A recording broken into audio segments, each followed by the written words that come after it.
Mas nós temos, arriba nos instalação de luz tráfego, nós temos câmaras instaladas. Nós todos conhecemos instalações desde o ano passado.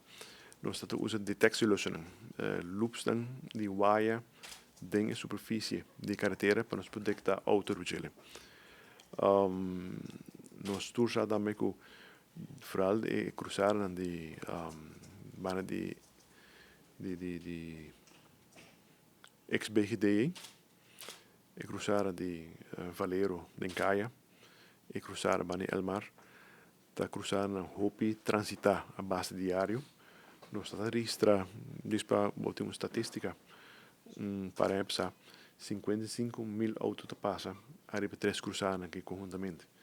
E asfalto, para break e sali trobe de stop strip, e tá botar spoorvorming arriba carretera. Spoorvorming is com e detectielösningen da kibra, så eta hala i trek e wire que tem bom da hala i trek da kibra e manutenção botem bem corta de novo hinca wire novo e las.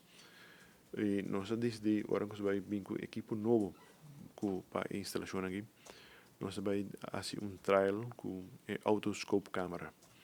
Nós ubicar na mastering e autoscope câmera também com radar eta para detectar auto eta contra lane a base de controlar o vídeo que está assim e determinar se a auto é livre ou não.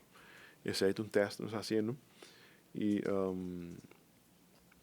o resultado da que poi de circunstâncias na rua não dá o resultado ideal. Estava de na manutenção de gemes, o length não pode ser regularmente limpo e tem que ver também com hasta ecologia auto, essa é parte que nós temos bom com ele.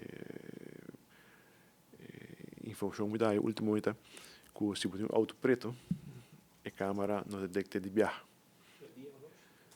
durante o dia.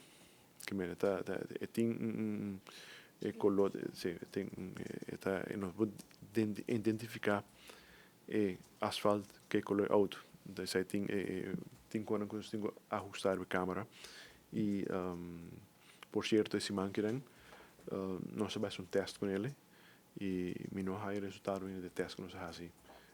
Como esse manqueran que me tem bem aqui.